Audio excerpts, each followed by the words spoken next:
it's gone on far too long. Oh, somebody's hurting the children, and it's gone on far too long. And we won't be silent anymore. Don't you know somebody's pausing on water, and it's gone on far too long. Yes, it's gone on far too long. I tell you, it's gone on far too long. Oh, somebody's pausing the water, and it's gone on far too long. And we won't be silent anymore. Did you hear? Somebody wants to build that wall, y'all, and it's gone on far too long. Yes, it's gone on far too long. I tell you, it's gone on far too long. Yeah, somebody wants to build that wall, y'all, and it's gone on far too long. And we won't be silent anymore. Yeah, somebody's hurting our people, and it's gone on far too long. Yes, it's gone on far too long. I tell you, it's gone on far too long. Yeah, somebody's hurting our people, and it's gone on far too long. And we won't be silent anymore. Don't you know somebody's hurting the women, and it's gone on far too long. Yes, it's gone on far too long. I tell you, it's gone on far too long. Yeah, somebody's hurting the women, and it's gone on far too long. And we won't be silent anymore. Let me hear you say, somebody's hurting our people. Somebody's hurting our people, and it's gone on far too long. Far too long. Far too long. Somebody's hurting our people, and it's gone on far too long. And we won't be silent anymore. Come on, one more time. Raise your voices. Somebody's hurting our people. It's gone on far too long. Far too long. Far too long. Somebody's hurting our people, and it's gone on far too long. And we won't be silent anymore. Have you heard somebody hurting the disabled, and it's gone on far too long? Yes, it's gone on far too long. I tell you, it's gone on far too long. Oh, somebody's hurting the disabled, and it's gone on far too long. And we won't be silent anymore. And we won't be silent. Keep it going. And we won't be silent anymore. And we won't be silent anymore. Keep singing, keep singing. Think about what you're saying. And we won't be silent anymore. Come on and raise a fist if you really mean it. And we won't be silent anymore. Last time. And we won't be silent anymore.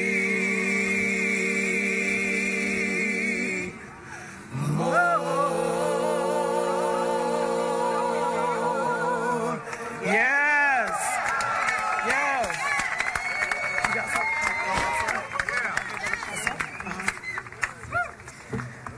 Y'all know why we're here today. That's right, For People's Campaign, a national call for more revival. There you go. And we're this Poor People's Campaign a national call for more revival because people's lives are at stake in this country. And we're here because we have to stand up for all of us. Because our lives matter. And we must remember that everybody has a right to live. So I need you to sing that out nice and loud with me today. We're here 50 years after that first Poor People's Campaign that was ignited by Dr. King sang that song. Leading into that campaign, we are taking it out here today. I want you to sing it with our ancestors in this space. Here we go. Everybody's got a right to live. Sing it loud. Everybody's got a right to live. And before this campaign fails, we'll all go down to jail. 'Cause everybody's got a right to live. Hear me, hear ya. Everybody's got a right to live. Everybody's got a right to live. And before this campaign fails, we'll all go down to jail. 'Cause everybody's got a right to live. We're gonna take a little break. Hold on. We got a little clapping. We're gonna pick it up with a little hip-hop beat here. I'm gonna say, everybody's got a right to live, to live. Everybody's got a right to love. Everybody's got a right to dream. Everybody's got a right to learn. Everybody's got a right to live. Everybody's got a right to love. Everybody's got a right to dream. Everybody's got a right to. Everybody's got a right to live. Everybody's got a right to live. And before this campaign fails, we'll all go down to jail. 'Cause everybody's got a right to live. Everybody, everybody's got a right to live. Everybody's got a right to live. And before this campaign fails, we'll all go down to jail. 'Cause everybody's got a right to live. One more. Everybody's got a right to live. Everybody's got a right to live. And before this campaign fails, we'll all go down to jail. 'Cause everybody's got a right to live.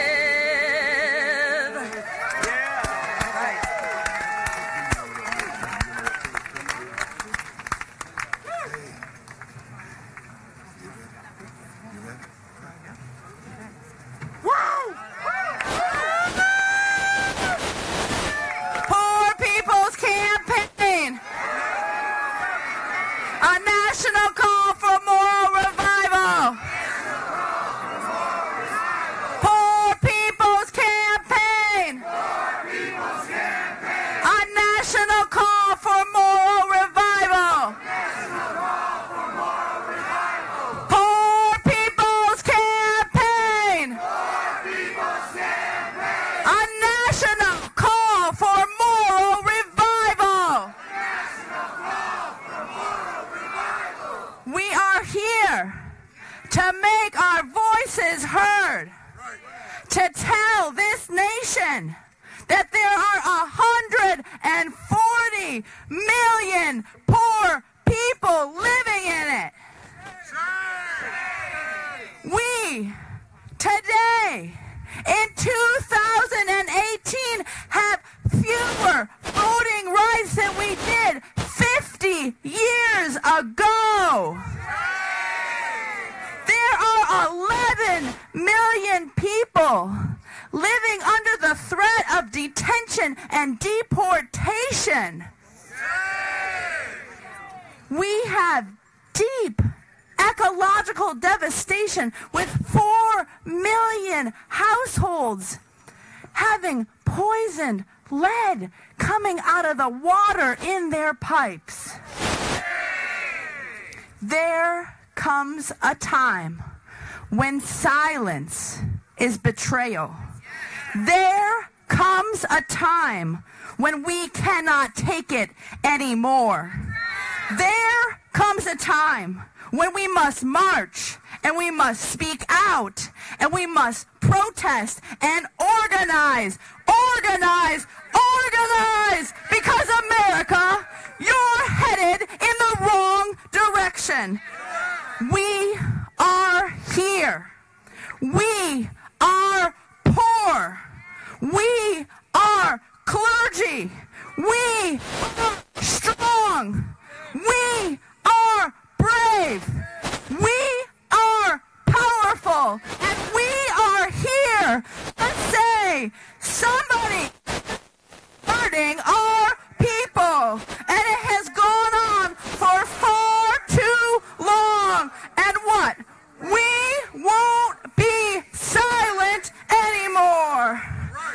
Today, May 14th, 2018, in more than 37 states, along with those of us gathered here at the nation's capital in Washington, D.C., poor people, disenfranchised people, moral leaders, labor activists, anti-poverty advocates, low-wage workers, Native leaders, women, racial justice advocates, queer and transgender leaders, and people of goodwill and conscience who stand against systemic racism, who stand against systemic poverty, who stand against ecological devastation and militarism and the war economy and an immoral narrative that blames poor people for our problems, that pits us against each other, and that claims that there's scarcity when we're living in a world of abundance. We are here standing up, sitting down for justice. We are engaging in nonviolent, moral fusion, direct action. We are sending a message to the nation that we are committed to raising our voices. We are committed to praying with our feet. We are committed to building a powerful movement led by and with those that are most impacted by injustice, led by and with moral leaders and activists and advocates to save the soul of this nation. And we will keep coming back until our voices are heard, until we build power among the people, until our nation stops in its tracks, shifts its attention to the 140 million poor people living in it, and until our demands for a better society are met. Poor People's Campaign. A national call for moral revival.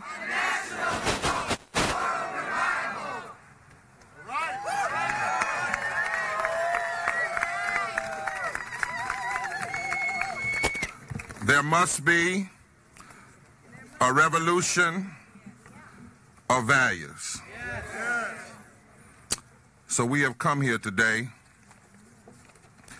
and we gather in this place thinking about the serious realities of poverty and the serious realities of our nation's distorted moral narrative.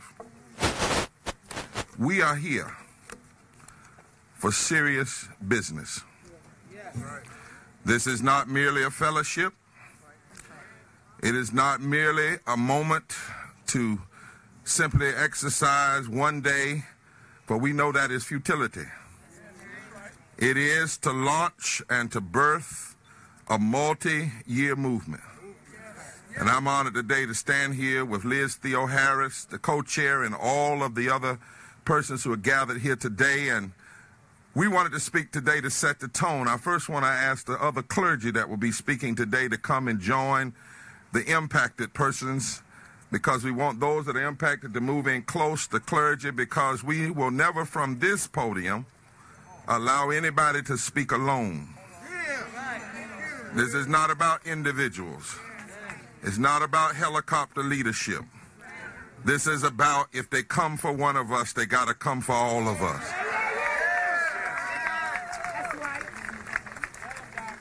If there are other clergy that want to come around the edges, please do. I see so many of you.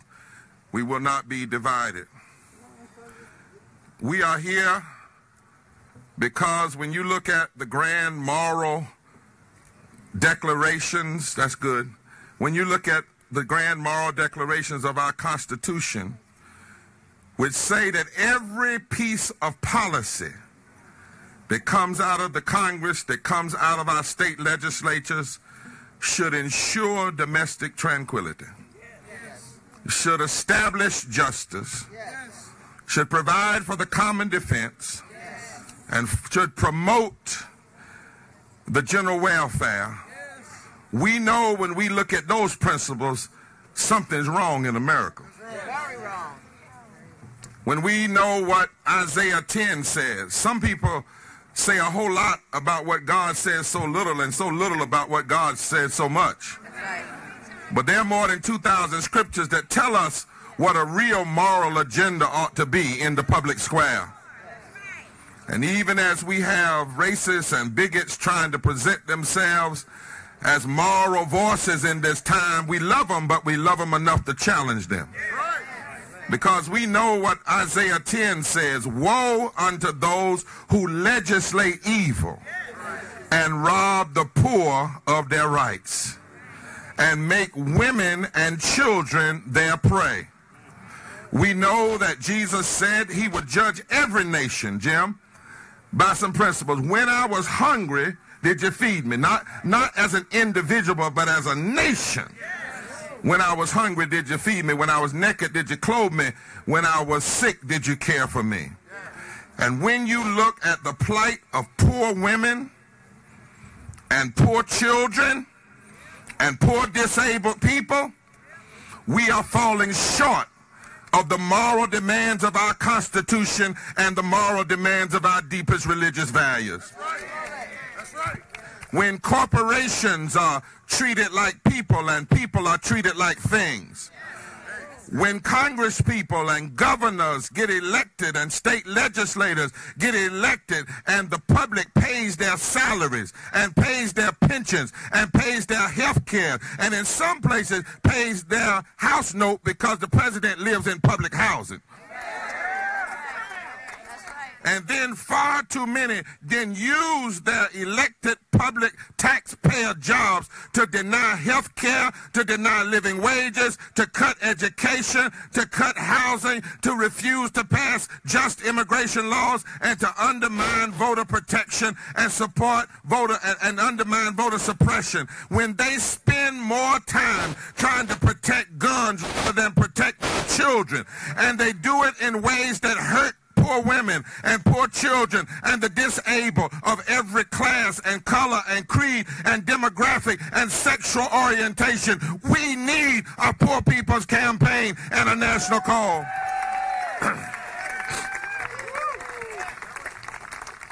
We have come to put our mouths and our bodies on the line. We've come to put a face on the facts. We've come to put forward the people who are hurt by the policy violence and the attention violence, because you can't change the narrative until you change the narrator. And for 6 weeks, we have 3 goals. Number 1, to launch this movement and to break through the narrative. Because right now you can look at the news all week, you can look at C-SPAN all week and never hear a word about the 140 million poor people in this country. And never hear a word about systemic racism and ecological devastation and imperialism and the military-industrial complex. That narrative has to change. Number 2, we are calling on all of our brothers and sisters to begin the process of massive voter mobilization among the poor. And number 3, we are building power among the poor. We'll be having Truthful Tuesday teaching all week long and even a night on the arts, building power, not for a 6 weeks movement, but to launch in 6 weeks a multi-year movement. Moral revival is what we need, that declares that public morality is not the narrow category of being against gay people and being against abortion and being for prayer in the schools and being for school gun rights and for tax cuts and being for state rights. That's not a moral agenda, that's an immoral agenda. That's an agenda rooted in meanness and hurt. That's extremism masquerading as morality. Morality, public morality, is promoting policies that lift the poor and lift the immigrant and lift the sick and lift the hungry. A deep-rooted morality that says budgets are moral issues, voting rights are moral issues, health care are moral issues, wages are moral issues, challenging systemic racism is a moral issue, challenging poverty is a moral issue. Where we stand on the side of the dispossessed and the discriminated is a moral issue. Where we stand on the side of the destitute is a moral issue. And all over this country right now, might I say it, black, red, yellow, brown, Christian, Jewish, Muslim, Hindu, Sikhs, people of faith, people not of faith, old, young, urban, rural, gay, straight, transgender, are standing together and saying to America, it's time, it's time, it's time, it's time for a moral analysis. It's time for moral articulation. It's time for moral activism. It's time for a moral aspiration. And it's time for a moral agenda to change the direction of the country. That's why at 3 o'clock we're going into the street around this capital to say this nation is headed in the wrong direction. That's why we're going to sit down and stand up and say it's time. My brothers and sisters, let me say one more thing to you. This is not a commemoration. Some have asked, is this merely a commemoration of what happened 50 years ago? Well, we trust and we honor the streams from years ago. The abolition movement, that stream is here. The Reconstruction movement, that spirit is here. The women's suffrage movement, that movement is here. Seneca Falls, that movement is here. The fight for gay rights, that movement is here. The civil rights movement, that spirit is here. The labor union movement, that movement is here. The environmental movement, that movement is here. The peace movement and anti-war movement, that movement is here. And the Poor People's Campaign is here. And all of those spirits are here. And there's a great cloud of witnesses. But mainly we are here because not to have a commemoration, but to have a reconsecration and a re-engagement, because you do not commemorate the death of prophets. You go to where they were killed, reach down in the blood, pick up the baton, and carry it the next mile of the way. Are you ready? Are you ready to carry the baton the next mile of the way? Do you want a revolution of values? Then we are the ones. We are the ones. And so be very clear. Let us have a hand mic up here as the speakers begin to come.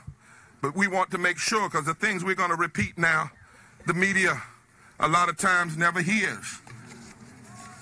Did you know there are 140 million poor people and low wealth people in the USA?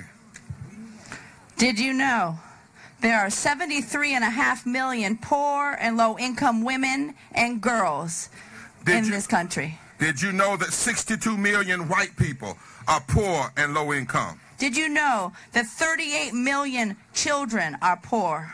Did you know 37.6 million Latino people are poor? Did you know that 23.4 million black people are poor? Did you know 7.8 million of our Asian people are poor, and many of our indigenous people and First Nation suffer from poverty, and they were the ones that had this land before anybody else? Did you know that adult women with disabilities are twice as likely to be as poor as women without disabilities? Did you know that over 5 million people with disabilities live on less than $24,300 a year for a family of 4 and $11,880 for a single person, and the country says if they make $11,881 a year, they are not poor? Shame. Did you know that students owe more than $1.34 trillion in debt? Did you know that there are thousands upon thousands upon thousands of homeless people, but up to 40% of homeless youth are LGBTQIA? Did you know that there are 62 million people who work in this country for less than a living wage? Did you know 3 people have the same wealth as the bottom 50% of the country? And 400 people make $97,000 an hour. And did you know that there is a lie being told that the problem is scarcity? We do not have a scarcity of resources. We have a scarcity of will and consciousness to do what is right. Therefore, we demand that the nation turn its immediate attention to ending child poverty, ending all poverty. We demand the immediate implementation of a federal and state living wage laws that are commensurate for the 21st century, beginning with $15 and a union, and full employment, and the right for all workers to have unions. We demand equal pay for equal work. Demand an end to anti-union, anti-worker rights and laws in the states. We demand fully funded welfare programs for the poor and an end to the attacks on SNAP, on CHIP, on LIHEAP, on HUD, and on other vital programs. We demand fully funded anti-poverty programs that protect the welfare of, and yes, we're going to use the word welfare because welfare is in the Constitution. We demand equal treatment and accessible housing, health care, public transportation services for people with disabilities. We demand a repeal of the tax cut bill that took $2 trillion from the back of poor and working poor people and put at risk Medicaid and Medicare and all of the programs that will uplift the poor. We need to stop corporate welfare and help the people who need it in this country. We demand relief from crushing household and consumer debt. We demand infrastructure and equal treatment and accessible housing and health care and public transportation services for people with disabilities and for the poor among us. We demand equity in education, ensuring that every child receives a high-quality, well-funded, diverse public education. We demand an end to the resegregation of our schools. We demand free tuition at public colleges and universities and an end to profiteering on student debt. We demand equitable funding for historically black colleges and universities. We demand equality and safety of all persons regardless of sexual orientation and gender identity. Equal protection under the law is non-negotiable. And we demand a budget that promotes the general welfare, that lifts everybody up, that makes everybody's life a thriving life, a beautiful life, a decent life. That's right. And that we have enough. And as we come here today, some have said, well, you're asking for too much. You should just ask for one thing. Well, the problem is systemic racism, systemic poverty, ecological devastation, the war, economy, militarism are interlocking injustices. And the last time we checked, the corporations didn't ask for one thing. The greedy didn't ask for one thing. And how dare you ask the poor and low-wealth people who build this country every day to ask for one thing? Then they say, well, you shouldn't want the government to fix it. Well, the government shouldn't have broke it. It's the government that blocks health care. It's the government that blocks living wages. It's the government that cuts money for public education. And then they said, well, you got your agenda from politicians. Know that for these 6 weeks, no politician can speak from these stage. We're not asking any politician to speak. We got our agenda from the deep resources of Scripture, from the deep resources of our Constitution, and from the deep resources of history. We didn't need a party to tell us what's right. We have principles that tell us what's right. And it's right to treat people right. It's right to treat people right. And so we come today, not with a left agenda or a right agenda. To the media, that language is too puny. We come with a moral agenda. A moral agenda that cares for all people. And now at this time, we're going to have some people to come to put a face. These are testifiers. They're coming together. Marshala Buckmaster, Callie Greer, Vanessa Nosey, Carolina Alas. And Elaine. And Elaine, what's Elaine's last name? Cole. Huh? Cole. Cole, that's her right here. Oh, that's her. We're going to have a mic. And so they're coming because we want to put a face. Too often we talk about these numbers, but people don't put a face on these policies, right? And so we want them to come. We want you to stand with them. We want the media to listen to them. They will tell you where they're from, and then they have a statement of why they are part of the Poor People's Campaign and the pain that they face in this country. Come to the podium, all of you. All right, you good? My name is Shyla Buckmaster. I'm 29 years old. I'm a single mother. I was homeless for 5 years, and I'm celebrating 2 years in recovery. I'm from Grays Harbor County, Washington State, where 43% women and 51% children live in poverty. I live in a tiny town where it's easier and cheaper to get loaded than it is to find food or shelter.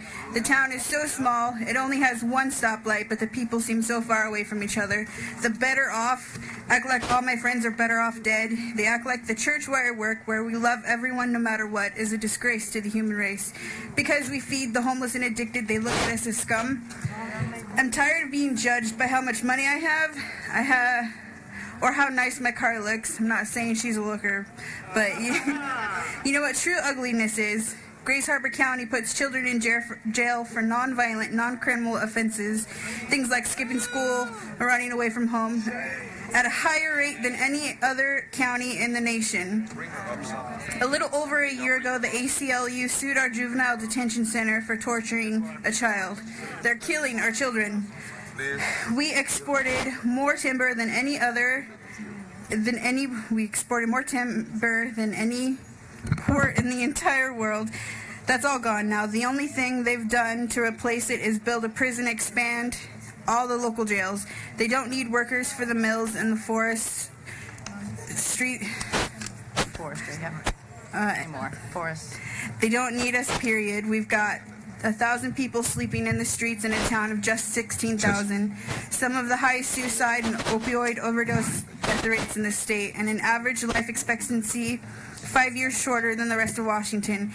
And last month we just found out that our country and the four others are sitting on $50 million public dollars that's supposed to go to mental health and drug treatment, but they're refusing to spend it. The higher-ups in the town don't want us to heal. They don't want us to recover. They don't want us to thrive in school. They make too much money keeping the jails full, and that's a lot uglier than my rusty-ass car. What hurts the most is that there are actual solutions to these problems. That's right. You just have to care enough to actually do something about it. That's right. That's right. See, I'd like to see some of these freeloaders in Congress and the Senate try to be perfect, pretty and sober when they don't have a home, a job, an income, or health care. I'm not having their kind of ugly anymore. You and me and everybody we left back home in Flint and Aberdeen and the Apache Nation at the border. We might not be centerfolds, but we're beautiful. We're smart, we're strong. We've already walked through hell, so they can bring it.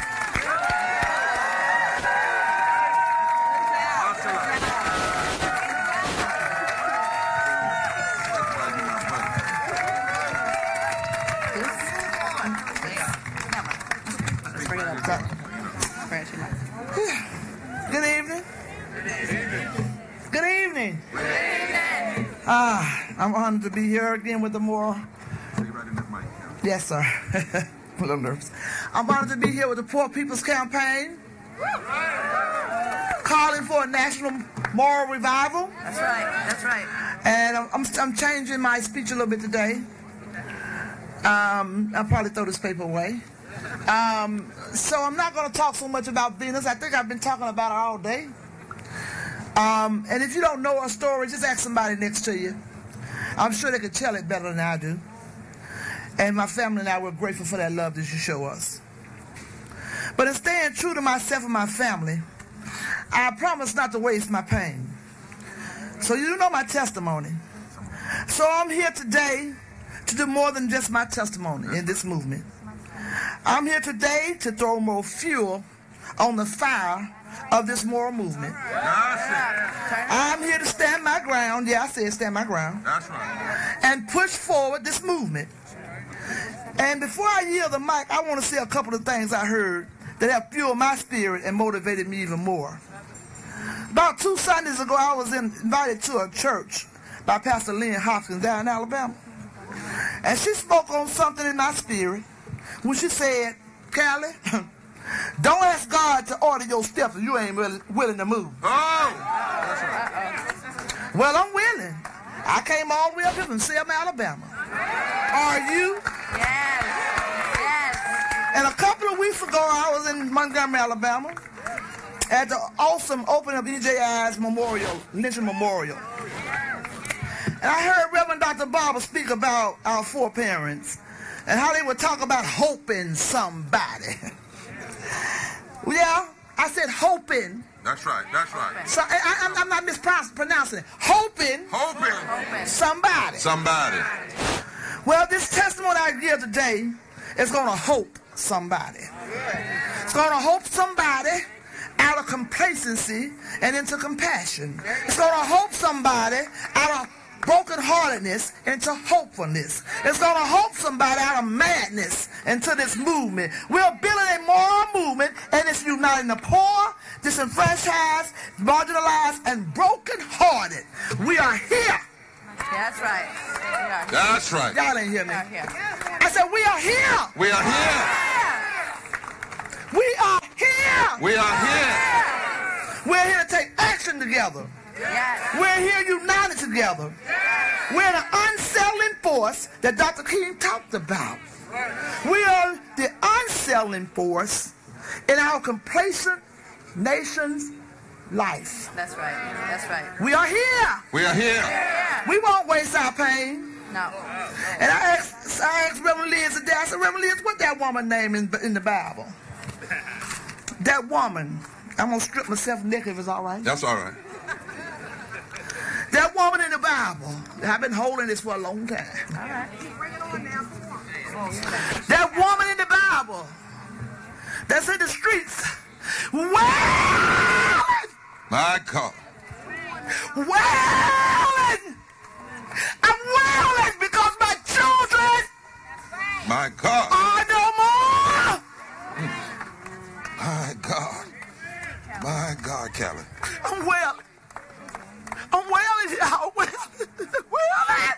Because my babies ain't no more. How many more babies? How many more children?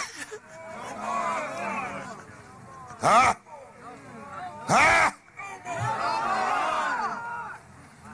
Oh, Lord.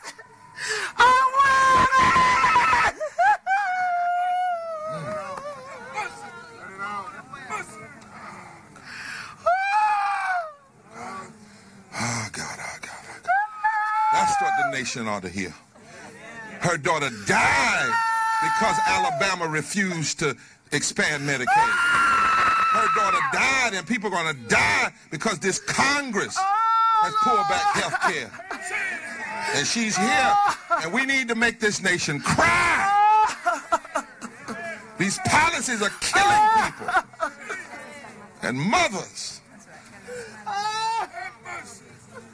She held her daughter while she was dying because every state that passed voter suppression laws also denied expanding health care. And the sad thing, she's a black woman, and the majority of the people that are denied health care are white, and yet the people that get elected to do it, they play race games to get elected. Goal is that we're not here for a festival. We're here to make this nation cry. That's why, media, you need to talk more to Cali than any of us and these other ladies. Grab somebody's hand and just sit in that for a minute. Some of us need to be willing to cry today. If they arrest you, cry while they're arresting you. Break this country's heart so it can be put back together. Hear the Apache story. It'll break your heart, America. Dakota, she Vanessa Nosey Gonze, she Chiricahua, she San Carlos Gonliu. Hello, my name is Vanessa Nosey. I am a Chiricahua Apache from the San Carlos Apache tribe. Today, I will tell you my testimony as an indigenous person of this land. For the past 500 years, when settlers came and touched this land, we have been fighting to protect ourselves as indigenous people and protect all of Creator's creation. Genocide on millions of indigenous people that included women and children over greed to divide and conquer. My people, the indigenous people, continue to suffer and not looked as an equal. We still fight the federal system of injustice as we are still kept as prisoners of war. To this day, indigenous women are fighting to protect the land, the water, our children, and those children yet to be born. We deal with politicians and corporations that continue to take our natural resources, being attacked for mining of precious minerals, fracking of gas and coals and pipelines. Not only is it an environmental issue, an environmental injustice, these mines create what are called man camps, where outsiders come in and live to work at these mines. The extraction of our natural resources are created and create these man camps are directly connection to the high rates of missing and murdered indigenous women. Yes. Families are not seeing justice. Investigations fall short, and federal government has the responsibility to protect our indigenous women and children. We need to make appropriate steps to meet the immediate act of this violent crime. Appropriate actions to work with state and counties to protect our women and our children. We should not be treated any different. Our lives matter. This is a need to change to protect our indigenous women and children. I stand to protect Chatil Oak Flat in Arizona, which is being desecrated by a foreign mining company, which brings the worries of my indigenous women and all women of race. We as indigenous people hold our spirituality strong and the connection to the earth and the water. We protect Nuggle Sun, Mother Earth, for she is our mother. We give life like she does. This nation needs to remember and acknowledge the true history of this nation and the genocide and injustice that happened to the indigenous people and the land that you stand on. For this is a continues to today. The true story needs to be told. That's right. Not only for we are protecting our ancestral rights, but we protect the rights of everyone who is here. We stand together. We as women protect not only ourselves, but our children, and we protect Noble Sun, Mother Earth, because it needs to stop. Needs to stop. The destruction of the earth is a destruction on women and our children. If it isn't for these natural resources that give us life, because we can be born here and we can die here just like at Oak Flat and any other indigenous fights that are fighting to protect the environment and the water, we're doing it for you all. That is a time to stand in solidarity and to unify, because it does not matter of race. It does not matter of religion. It matters of our lives, that we are protecting one another, because you will not be able to turn on that water when it is destroyed. That's right. You would not be able to stand under these trees for shade. So thank you. Here. Yes. Say Oak Flats. Indigenous people. We are standing together and no longer being separated. We have 2 more testifiers, and then we have 3 more leaders that are coming before we take the street. We want you to know every Monday we'll be right here at 2 o'clock. Remember that the march from Birmingham was desegregated, started with 58 people. We're building toward the mass mobilization on June the 23rd, all right? Are we together? Is it time to make this nation cry?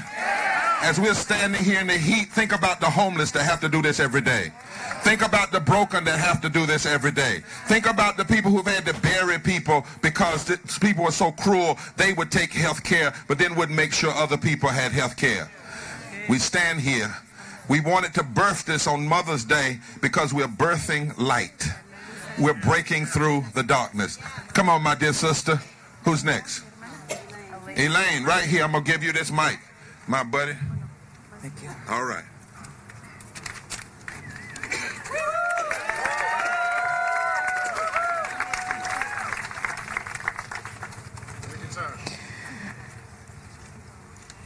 Many of us here remember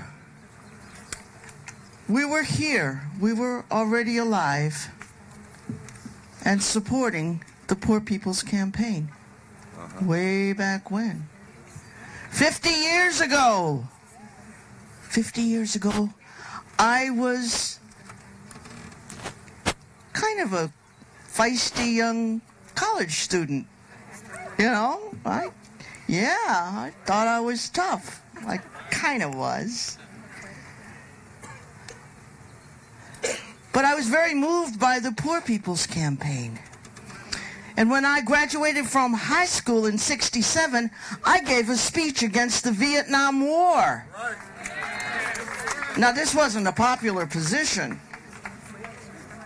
In Johnson City, New York, upstate New York, shoe factory town.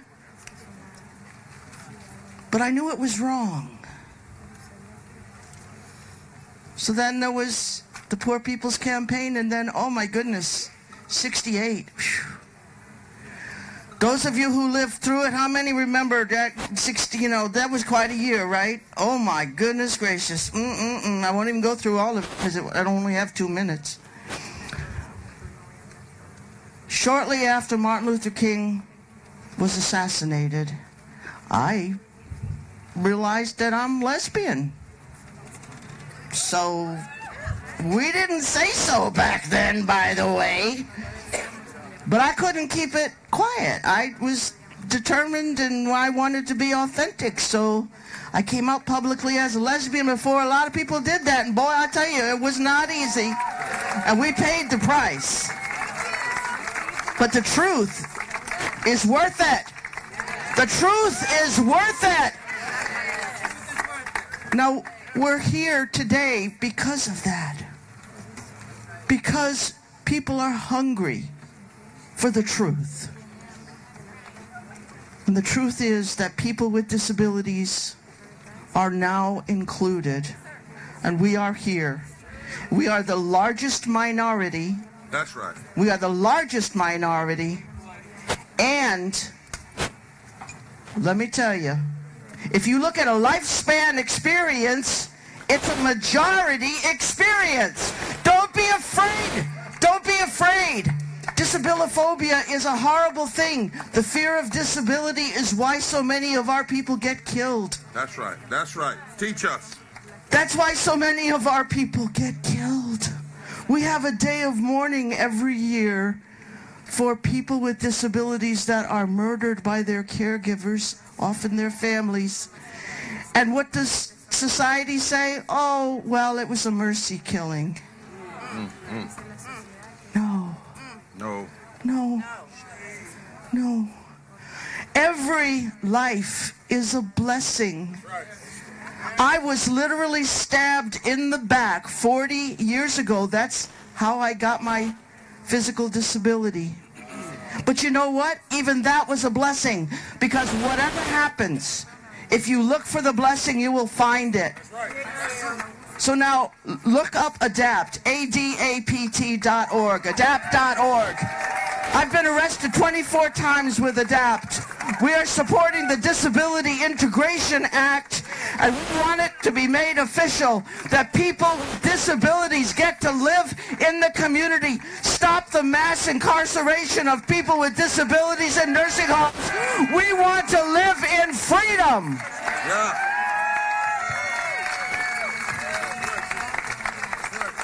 We're here, she said. Did you all hear what she said? People die from policy decisions. 250,000 people die every year from low wealth. That includes people with disabilities. More people die from low wealth than die from cancer and strokes. Make sure today you have a sign before we go in the street, either a sign of what we demand or a sign of that puts a fact out there. Because we want the narrative to be clear. We don't want anybody to mistake. We are here today to talk about women in poverty, children in poverty, the disabled poor, and the policies that hurt them, but also the demands we're making that can change it. And did you know that most of the people who vote against disabled, the policies that would help the disabled, also vote against voting rights? Who also vote against living wages? Connect the dots, my friends. Extremists